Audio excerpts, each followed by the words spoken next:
Hello my dear students and friends, welcome to my YouTube channel article 21।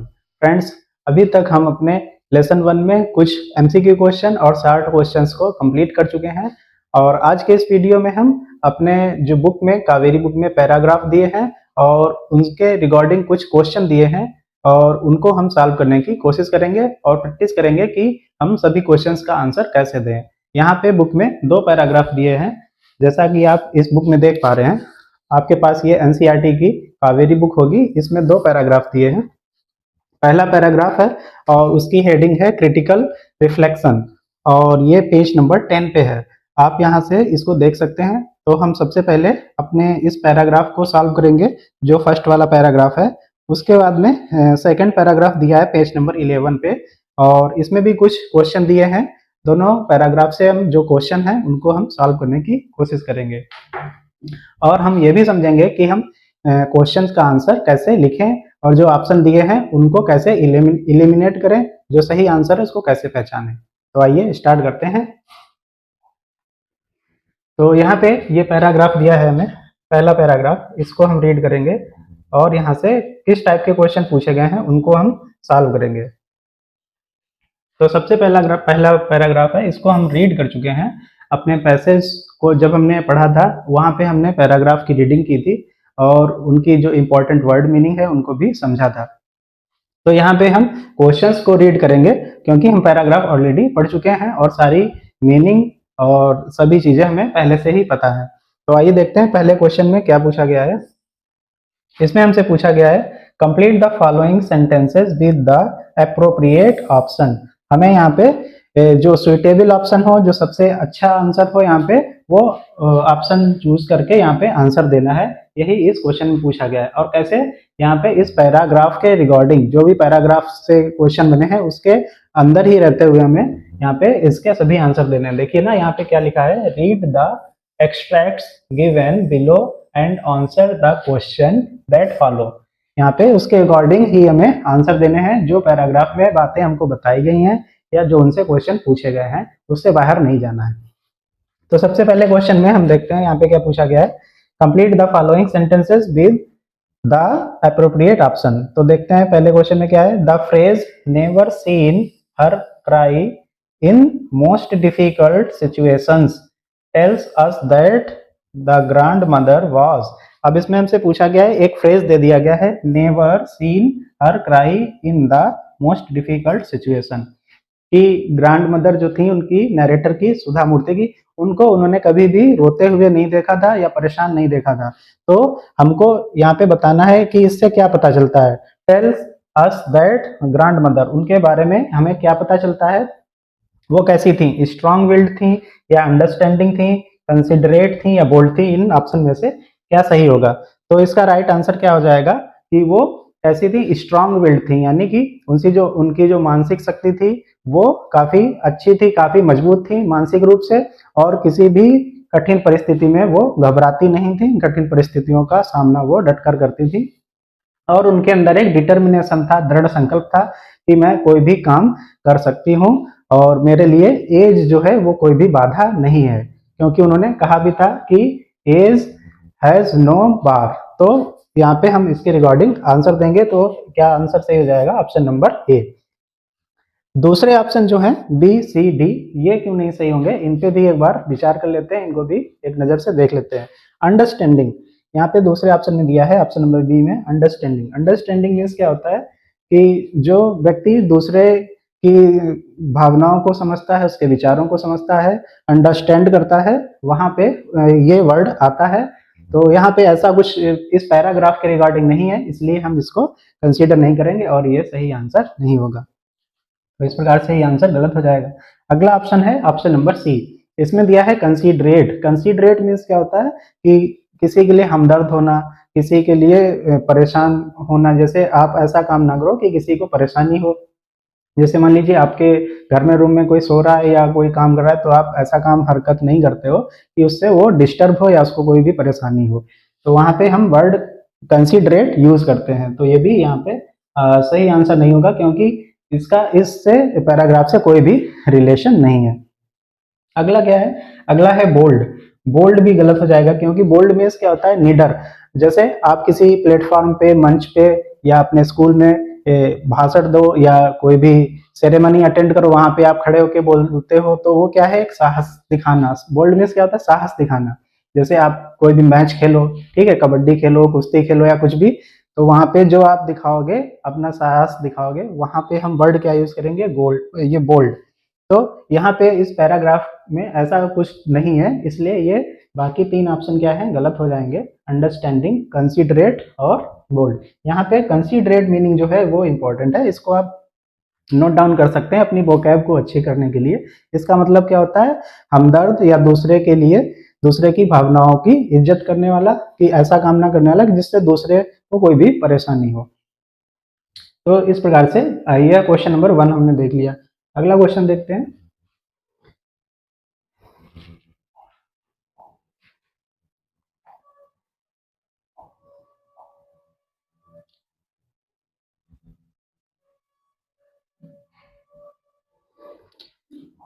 अब यहाँ पे अगला क्वेश्चन है क्वेश्चन नंबर 2। इसमें हमसे क्या पूछा गया है, आइए देखते हैं। Complete the following with correct option from those given in brackets.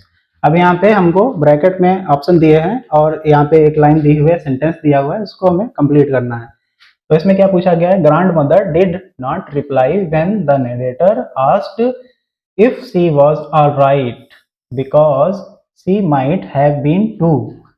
अब यहाँ पे हमसे पूछा गया है कि जब नरेटर ने उनसे बातचीत की अपनी ग्रैंड मदर से, तो उन्होंने कोई आंसर नहीं दिया, क्यों, ऐसा क्यों हुआ, हमें पैराग्राफ पढ़ते समय पता चला था, तो वही उसी के अकॉर्डिंग हम यहाँ पे आंसर दे देंगे।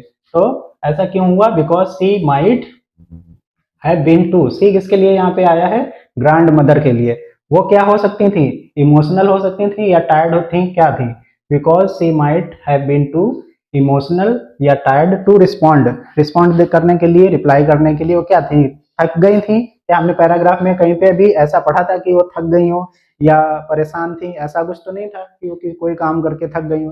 वहां पे क्या वर्ड आया था, इमोशनल। वो बहुत ही इमोशनल थी, इसलिए उन्होंने कोई भी रिस्पॉन्ड नहीं किया। तो इसका राइट आंसर क्या है, यहाँ पे लगा देंगे इमोशनल। यहाँ पे इमोशनल वर्ड हम लिख देंगे, जो कि हमारा सही आंसर हो जाएगा। ठीक है, इस प्रकार से हम क्वेश्चन नंबर 2 को कंप्लीट कर लेंगे। थर्ड क्वेश्चन में क्या पूछा गया है, आइडेंटिफाई द क्लू। क्लू हमें ढूंढना है from the extract. Extract means जो पैसेज हमको दिया गया है, जो पैराग्राफ दिया गया है, दैट इंडिकेट, जिससे पता चले, क्या पता चले, रूरल सेटिंग। अब ये वर्ड यहाँ पे इंपॉर्टेंट है, विद ट्रेडिशनल कस्टम्स। अब हमें यहाँ पे कुछ ऐसे वर्ड्स निकालने हैं जो हमें पता चले कि हाँ, जो पैराग्राफ है वो उसमें ग्रामीण परिवेश की बात की गई है। तो आइए देखते हैं इस पैराग्राफ में कि क्या क्या हमको ऐसी चीजें पता चलती हैं जिनसे पता चले कि ये पैराग्राफ एक ग्रामीण परिवेश को शो करता है। तो सबसे पहले यहाँ पे क्या लिखा है, देखिए, when I came to my village. यहाँ पे इस वर्ड से पता चलता है कि हाँ, यहाँ पे ग्रामीण परिवेश की बात की गई है। और इसके अलावा देखते हैं, इसके अलावा यहाँ पे ढूंढते हैं वर्ड अव्वा। जैसे ये अव्वा वर्ड है जो हमने डिस्कस किया था, ये एक ऐसा वर्ड है, एक कन्नड़ वर्ड है, जिसका अर्थ क्या होता है, मीनिंग क्या होता है, माता या माँ। तो इससे भी पता चलता है कि हाँ, ये पैराग्राफ ग्रामीण परिवेश की बात करता है और इसमें एक झलक दिखाई देती है। जैसे हम अपने गांव में या अपने घर में जो लोग होते हैं, मम्मी होती हैं, उनको हम अलग अलग नाम से बुलाते हैं। कोई जिया कहता है, कोई अम्मा कहता है, कोई माँ कहता है, कोई मम्मी कहता है। इस प्रकार से यहाँ पे कन्नड़ भाषा में जो है, यहाँ पे क्या कहा गया है, अब्बा। तो 2 वर्ड मिल गए हमको, एक तो ये माई विलेज, दूसरा अब्बा। और भी देखते हैं, ढूंढने की कोशिश करते हैं। और इस पैराग्राफ में क्या है, और इसके अलावा एक टेरेस वाला भी वर्ड आया था, I use to mother in the Kannada spoken है। यहाँ पे देखिए बताया गया है, after dinner we were sleeping. ये देखिए, ये लाइन आप देख सकते हैं, इसमें भी यहाँ पे पता चलता है कि जो इस पैराग्राफ में ग्रामीण परिवेश की बात की गई है, रूरल सेटिंग की बात की गई। क्या वर्ड आया हमारे क्वेश्चन में, रूरल सेटिंग। तो यहाँ पे क्या है, open terrace of our house. तो इस प्रकार से हमने 3 वर्ड यहाँ पे ढूंढे, 1, 2 एंड 3। ये सभी वर्ड्स हमको क्या बताते हैं, रूरल सेटिंग के बारे में बताते हैं। इस प्रकार से हम इनका आंसर अपने क्वेश्चन के अकॉर्डिंग लिख देंगे। आइडेंटिफाई द क्लू, तो हमने क्लू यहाँ पे ढूंढी है कहाँ से, फ्रॉम द एक्सट्रैक्ट, जो एक्सट्रैक्ट हमको पैसेज दिया वहां से, ठीक है, जो रूरल सेटिंग की बात करते हैं ट्रेडिशनल कस्टम के साथ। तो हमने 3 वर्ड आपको ढूंढ के क्लू करके दिखा दिए। उसके अलावा अगले क्वेश्चन पे आते हैं, क्वेश्चन नंबर 4 पे। इसमें क्या पूछा गया है, which lines of the extract establish a tender atmosphere. बहुत से बच्चों को अब यहाँ पे ये कंफ्यूजन हो जाएगी या उनको नहीं पता होता है कि टेंडर एटमॉस्फियर मीन्स क्या होता है। टेंडर एटमॉस्फियर मीन्स होता है कि एक प्यार भरा माहौल। तो ऐसा कौन सा पैराग्राफ में लाइन आई है, ऐसी कौन सी पैराग्राफ में लाइन आई है जिससे हमें पता चले कि वहां पे जो माहौल था वो बहुत ही अच्छा था और प्यार भरा स्नेह भरा माहौल था, किसके लिए, नरेटर के लिए।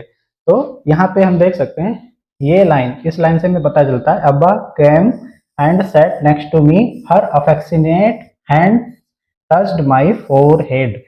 इस लाइन से हमें पता चलता है, क्या पता चलता है, टेंडर एटमॉस्फेयर के बारे में। तो यही लाइन हम लिख देंगे, ठीक है। इसको पैराग्राफ को हम डिस्कस तो पहले कर ही चुके हैं, तो उसकी हिंदी पे अभी नहीं जाएंगे।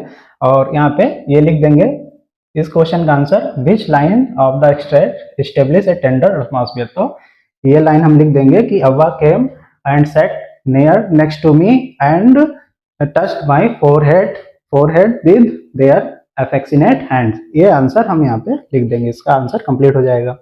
अब आइए अगले क्वेश्चन पे आते हैं, क्वेश्चन नंबर 5 पे।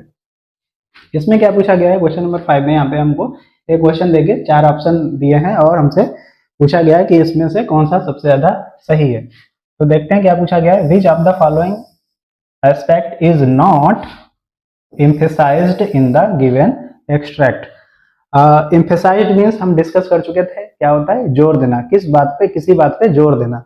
तो इस क्वेश्चन में नॉट भी लगा है, तो इसमें पूछा गया है ABCD 4 ऑप्शन दिए गए और हमसे पूछा गया है कि इस पैराग्राफ में इन दिए हुए ऑप्शंस में से किस पे जोर नहीं दिया गया है, क्योंकि यहाँ पे नॉट लगा है ना, तो हम इसके अकॉर्डिंग ही आंसर देंगे, नॉट को ध्यान में रखते हुए। और एम्फेसाइज्ड मीन्स क्या होता है, जोर देना। तो इन 4 स्टेटमेंट में से, 4 ऑप्शन में से किस बात पे इस पैराग्राफ में जोर नहीं दिया गया है, एम्फेसाइज नहीं किया गया है, ये हमें बताना है। तो आइए देखते हैं इसमें पहले ऑप्शन में क्या है, ऑप्शन ए में the emotional turmoil of the grand mother. तो ये तो सही है, ठीक है, तो इसको हम सही लगा देंगे कि हाँ ये तो बात हुई है, इमोशनल टर्मोइल की बात हुई है ग्रैंड मदर और ग्रैंड डॉटर के बीच में, उन्होंने अपनी इमोशनल फीलिंग्स को, मनोभाव को शेयर किया एक दूसरे से। उसके बाद में the affectionate bond between the narrator and her grandmother, ये भी सही ऑप्शन है, क्योंकि उनके बीच में एक जो प्यार भरा माहौल था, उनके अफेक्शनेट था, स्नेह था दोनों में, उस सभी की बात भी यहाँ पे की गई है, बॉन्डिंग की बात की गई है इस पैसेज में। सी ऑप्शन को देखते हैं, the grandmother's regret over her lack of education. इस पैराग्राफ में इस पे जोर नहीं दिया गया है, इस बात को हमारे लेसन में तो बताया गया है, लेकिन पर्टिकुलर हम इस पैराग्राफ के अकॉर्डिंग आंसर देंगे। तो इस पैराग्राफ में इस बात का कोई भी जोर नहीं दिया गया है और यही हमको बताना है कि कौन सा एस्पेक्ट है जो एम्फेसाइज्ड नहीं किया गया। तो यहाँ पे इस पैराग्राफ में, पर्टिकुलर इस पैराग्राफ में इस बात पे जोर नहीं दिया गया है कि ग्रैंड मदर को अपनी निरक्षरता पे या वो इलिटरेट थी उस पर कोई भी रिग्रेट था, पछतावा था। रिग्रेट मीन्स क्या होता है, पछतावा होना। ऑप्शन नंबर डी देखते हैं, the narrator's concern for her grand mother.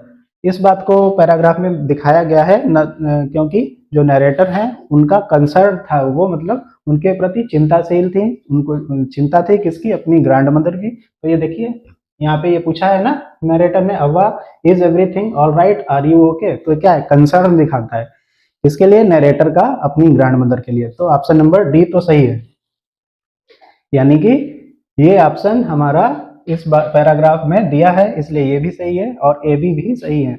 कौन सा सही नहीं होगा, किस पे जोर नहीं दिया गया है, तो ऑप्शन नंबर सी, इस बात पे जोर नहीं दिया हुआ है, और यही हमारा राइट आंसर हो जाएगा इस क्वेश्चन का। तो इस प्रकार से हमने अपना जो पहला पैराग्राफ है, इसके जो क्वेश्चन है 5 क्वेश्चन, इन सभी क्वेश्चंस को कंप्लीट किया और देखा कि कौन से क्वेश्चन सही है, उसका ऑप्शन कौन सा सही है, इस बात पे भी हमने ध्यान दिया। अब यहाँ पे अगला पैराग्राफ दिया है सेकंड, और इसके कुछ क्वेश्चंस दिए हैं, उनको भी हम कंप्लीट करेंगे। तो आइए देखते हैं। ये पैराग्राफ भी हम पढ़ चुके हैं ऑलरेडी, और इसकी हिंदी और मीनिंग सभी चीज़ों को हमने लाइन बाय लाइन अपने वीडियोस में डिस्कस किया है। और अगर अभी तक आपने वो वीडियो नहीं देखे हैं तो पहले आप वो सभी वीडियो, उन सभी वीडियो के पार्ट्स आप देखिए, ताकि इन क्वेश्चंस को बनाने में आपको कोई भी प्रॉब्लम ना हो, आंसर देने में, आंसर राइटिंग में कोई भी प्रॉब्लम ना हो। अगर आपने वो वीडियो नहीं देखे हैं तो प्लीज़ सबसे पहले आप वो वीडियो भी देख लीजिए। तो ये पैराग्राफ यहाँ पे दिया है, देखते हैं इस पैराग्राफ में क्या है। I have decided I want to learn Kannada alphabet from tomorrow onwards. ये सभी किसके वर्ड्स हैं? ये ग्रैंड मदर के वर्ड्स हैं। I have decided I want to learn Kannada alphabet, ये सब किसने कहा है कि मैं कल से ही कन्नड़ अल्फाबेट सीखना शुरू कर दूंगी? ये सभी ग्रैंड मदर ने कहा है। सभी बातें किसने कही? ग्रैंड मदर ने। इसी पैराग्राफ के बेस पे, इसी एक्सट्रैक्ट के बेस पे हमें क्वेश्चंस का आंसर देना है। सॉरी। तो सबसे पहले क्वेश्चन में यहाँ पे हमसे पूछा गया है और 4 ऑप्शन यहाँ पे दिए हैं। आइए देखते हैं। What does the grandmother's statement I want to be independent reveal about her character? Grandmother ने जो कहा कि मैं इंडिपेंडेंट होना चाहती हूँ, इससे उनके कौन से कैरेक्टर का, कौन से गुण का पता चलता है, इस क्वेश्चन में हमसे यहाँ पे ये पूछा गया है। और यहाँ पे 4 ऑप्शन दिए। तो सबसे पहले ऑप्शन में क्या कहा है? सी वांटेड टू बी लिटरेट। तो क्या ऐसा है कि वो यहाँ से वो लिटरेट होना चाहती है, ये पता चलता है? तो ऐसा नहीं है, क्योंकि इस बात से पर्टिकुलर वो पढ़ना तो चाहती थी ताकि वो किसी पे डिपेंड ना रहें, लिटरेट हो जाए, लेकिन इस बात से, इस स्टेटमेंट से यहाँ पे उनका सिर्फ पढ़ाई से मतलब नहीं था। मेन उनका मतलब क्या था? सी डिजायर्स सेल्फ सफिशियंसी, वो आत्मनिर्भर होना चाहती थी, इसलिए वो पढ़ना चाहती थी। तो ऑप्शन ए और बी जो है काफी नजदीक हैं, काफी निकट हैं, लेकिन हमें स्टेटमेंट के अकॉर्डिंग और अपने क्वेश्चन के अकॉर्डिंग आंसर देना है, इसलिए ऑप्शन नंबर हम बी सही लिखेंगे। क्योंकि यहाँ पे बताया गया है इस ऑप्शन में, सी डिजायर सेल्फ सफिशियंसी, वो आत्मनिर्भर होना चाहती थी, किसी दूसरे पर्सन पे डिपेंड नहीं होना चाहती थी, कुछ भी पढ़ने के लिए या कोई काम करने के लिए कि उनसे किसी को पूछना पड़े और वो उस पर डिपेंड हो। वो सेल्फ सफिशियंट बनना चाहती थी, इसलिए यहाँ पे ये ऑप्शन सही है।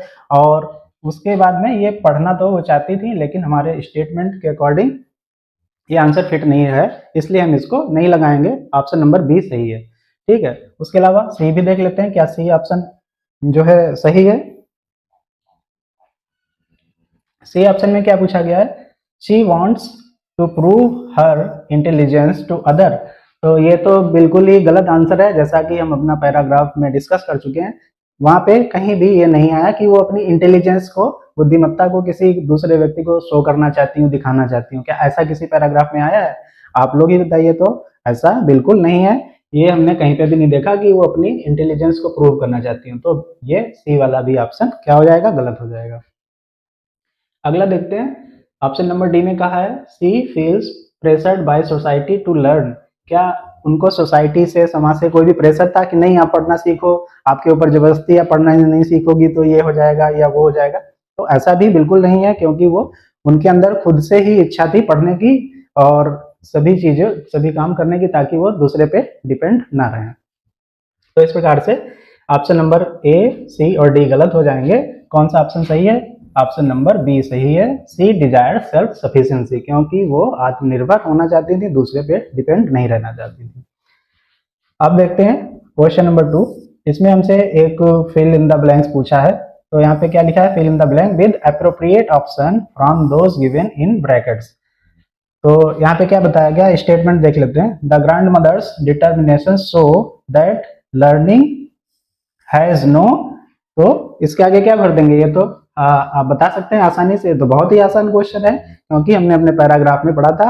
यहाँ पे ग्रैंड मदर का स्टेटमेंट क्या था कि एजुकेशन, यहाँ पे क्या लिख देंगे? Learning has no limit. किसकी लिमिट? Age limit. तो एज लिमिट के लिए क्या वर्ड आया था? No age bar. तो वही यहाँ पे ऑप्शन में दिया है। ऐसा तो नहीं है कि ये जेंडर बायस या कल्चरल बैरियर्स, ये सभी ऑप्शन सही होंगे। तो कौन सा ऑप्शन सही होगा? एज लिमिट या एज बार। ठीक है, तो एज लिमिट यहाँ पे आंसर सही हो जाएगा।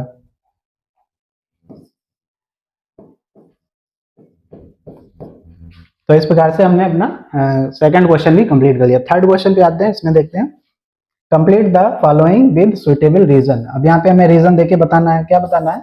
The narrator love at her grandmother's decision to learn the alphabet at the age of 62 year because. अब यहाँ पे पूछा है कि नरेटर जो थी वो थोड़ा उसने लाफ किया किस पे? अपनी ग्रैंड मदर के डिसीजन पे, क्योंकि उनकी एज 62 ईयर्स हो गई थी। तो यहाँ पे हमें बताना है बिकॉज यहाँ पे करके छोड़ दिया गया है और बताना है कि इसके आगे हमें क्या लिखना है। तो हमने अपने पैराग्राफ को रीडिंग करते समय और उसको हिंदी में पढ़ते समय हमने क्या देखा था कि नरेटर का मानना या जो हमारी ऑथरेस हैं सुधा मूर्ति, उनका क्या मानना था कि जो ग्रैंड मदर है उनकी एज काफी ज्यादा हो गई है, 62 ईयर्स हो गई है, उनके हेयर जो है वो ग्रे हो गए हैं, बाल सफेद हो गए हैं, हाथों में झुर्रियां पड़ गई हैं। उसके लिए क्या बढ़ा था? रिंकल्स हैंड, और वो किचन में बहुत ही ज्यादा काम करती हैं। तो ये सभी वर्ड्स यहाँ पे हम लिख देंगे। इसके आगे क्या लिख देंगे? Because at the age of 62 years her hair were grey, her hands were wrinkled and she worked so much in the kitchen so it is difficult to learn new things. बस यहाँ पे ये इसका आंसर कंप्लीट हो जाएगा। इस प्रकार से इस क्वेश्चन को भी हम कंप्लीट कर लेंगे। अब देखते हैं question number 4। List any two qualities displayed by grand mother. अब यहाँ पे हमें दो क्वालिटी लिखनी है जो ग्रैंड मदर ने शो की हो और इस पैराग्राफ से हमें पता चलती हो। तो सबसे पहले हम क्या लिखेंगे कि उनके अंदर क्या था? ग्रैंड मदर के अंदर सीखने की इच्छा थी और डिटर्मिनेशन था, पॉजिटिवनेस थी। ये सभी चीजें हम यहाँ पे लिख देंगे। तो सबसे पहले हम लिख देंगे कि डिटर्मिनेशन, उनके अंदर एक डिटर्मिनेशन था, दृढ़ संकल्प था कि मुझे ये काम करना है, चाहे मेरी एज कुछ भी हो, 62 ईयर हो या 70 ईयर हो। ऐसा उनके लिए एज कोई भी लिमिट नहीं थी, कोई भी बार उसके लिए नहीं था कि एज की वजह से हम सीख नहीं पाएंगे। तो यहाँ पे सबसे पहली क्वालिटी उनकी क्या पता चलती है? डिटर्मिनेशन। क्या लिख देंगे? डिटर्मिनेशन। यहाँ पे हमसे सिर्फ दो क्वालिटीज पूछी गई हैं, तो हम एक डिटर्मिनेशन लिख देंगे और दूसरी पॉजिटिवनेस। पॉजिटिवनेस किस लिए वो भी अभी हम आपको बताते हैं। पॉजिटिवनेस इसलिए क्योंकि जब उन्होंने कहा अपनी ग्रैंड मदर से, ग्रैंड डॉटर से कि मैं सीखना चाहती हूँ और मैं कल से ही टुमारो ऑनवर्ड्स अल्फाबेट, जो कन्नड़ अल्फाबेट है उनको सीखना शुरू कर दूंगी, तो उनकी जो ग्रैंड डॉटर थी वो लाफ हुई, थोड़ा हंसी और थोड़ा फन किया उसने। फिर भी ग्रैंड मदर को कोई गुस्सा नहीं आया और कोई भी उन्होंने बात नहीं कही कि या कुछ भी उन्होंने ऐसा शो नहीं किया कि जिससे कोई खराब इंप्रेशन पड़े या कुछ उनके अंदर परेशानी दिखे या वो परेशान हो जाए या वो हताश हो जाए, हरास हो जाए। तो ऐसा कुछ भी नहीं हुआ। इसलिए ये क्वालिटीज क्या दिखाती है? उनका पॉजिटिवनेस दिखाती है। तो इस प्रकार से दो क्वालिटीज हमसे पूछी गई हैं। तो पहली हमने लिख दी डिटर्मिनेशन, दूसरी पॉजिटिवनेस। इस प्रकार से हमने क्वेश्चन नंबर 4 को कंप्लीट कर लिया। अब आइए लास्ट क्वेश्चन पे, क्वेश्चन नंबर 5 पे। इसमें हमसे पूछा गया है how can we say that the narrator is making assumption about her grandmother. Assumption means क्या होता है? कल्पना करना किसी चीज के बारे में। तो ये क्वेश्चन में पूछा गया है कि जो नरेटर है, जो उसकी ग्रैंड डॉटर है, वो किस चीज के बारे में अजम्पशन कर रही है, उनके बारे में कल्पना कर रही है। तो हमने अपने पैराग्राफ में देखा था, एक बार फिर से देख लेते हैं। यहाँ पे अपने पैराग्राफ की रीडिंग करते समय कि उन्होंने ये सोचा कि अरे मेरी जो मदर की एज है वो बहुत ही ज्यादा हो गई है, ग्रैंड मदर की एज। उन्होंने क्या कहा? अब at this age of 60 you want to learn the alphabet, all your hair is grey, your hands are wrinkled, you wear spectacle and you work so much in the kitchen. ये सभी चीजें वो assume कर रही हैं और सोच रही हैं कि इन सब चीजों के बाद में भी ये पढ़ना चाहती हैं, पढ़ना सीखना चाहती हैं। तो ये कैसे पॉसिबल हो पाएगा? ये सभी चीजें अज्यूम कर रही हैं कौन? नरेटर सुधा मूर्ति। तो ये बात हम यहाँ पे लिख देंगे। इस प्रकार से हमारा क्वेश्चन नंबर 5 भी कंप्लीट हो जाएगा। और हमने इस प्रकार से दोनों पैराग्राफ जो दिए हैं फर्स्ट और सेकंड, उनमें 5 क्वेश्चन दिए हैं, यानी टोटल 10 क्वेश्चन है। उनको हमने बहुत ही अच्छी तरीके से समझा कि कैसे इनका आंसर देना है और क्वेश्चन में क्या पूछा गया है, क्या कीवर्ड्स हैं। जैसे एक बार हम यहाँ पे वीडियो को समराइज कर देते हैं। जैसे हमसे पूछा गया रूरल सेटिंग के बारे में। रूरल सेटिंग मतलब क्या कि गांव का परिवेश जो है उसके बारे में बताइए कि पैराग्राफ में कौन कौन से ऐसे पॉइंट्स आए हैं जिनसे हमें पता चलता है कि ग्रामीण परिवेश के बारे में बात की गई। तो हमने उसके लिए 3 पॉइंट आपको बताए थे एक तो उन्होंने कहा नरेटर ने कि मैं अपने गांव वापस आ गई थी, और दूसरा उन्होंने अपनी मम्मी को, अपनी मदर होती है उनको अब्बा कह के बुलाती थी, और तीसरा वो ओपन टेरेस में लेटी हुई थी, छत पे बात हो रही थी किसके बीच में, ग्रैंड मदर और ग्रैंड डॉटर के बीच में। तो ये तीनों चीजें हमें, तीनों पॉइंट क्या बताते हैं कि रूरल सेटिंग के बारे में। दूसरा एक वर्ड आया था tender atmosphere. Tender atmosphere means क्या होता है कि स्नेह भरा माहौल, प्यार भरा वातावरण। तो ये कैसे पता चलता है, किस लाइन से पता चलता है, जब उसकी ग्रैंड मदर उसके पास आती हैं और उसके पास बैठती हैं, sat near to, next to him, next to her, और उसके बाद में वो अपने अफेक्सिनेट हैंड से उसके फोर हेड को टच करती हैं। तो ये कैसा दिखाता है, टेंडर एटमॉस्फेयर, जो हमारे क्वेश्चन में पूछा गया था। इस प्रकार से जो कीवर्ड्स हैं उनको भी हमने डिस्कस किया, और अपने सभी क्वेश्चंस का 10 के 10 क्वेश्चंस का हमने आंसर भी दिया।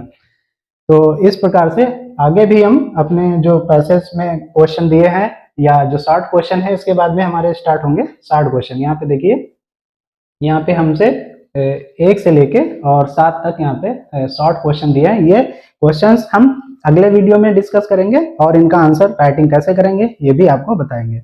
और अभी तक अगर आपने वो सभी वीडियो नहीं देखे हैं जो हम पहले डिस्कस कर चुके हैं, जिसमें हमने पैराग्राफ की रीडिंग की है, लाइन बाय लाइन समझा है और मीनिंग को भी एक्सप्लेन किया है, तो प्लीज आप उन सभी वीडियोस को पहले देख लीजिए, ताकि आपको आंसर लिखने में, आंसर राइटिंग करने में कोई भी प्रॉब्लम ना हो। तो मिलते हैं अगले वीडियो में इन सभी क्वेश्चंस का आंसर लेकर। तब तक आप अपनी पढ़ाई को कंटिन्यू करिए, और अगर कोई भी सजेशन, कोई भी एडवाइस देनी है तो आप कमेंट बॉक्स में लिख सकते हैं। तो मिलते हैं अगले वीडियो में, तब तक के लिए थैंक यू वेरी मच।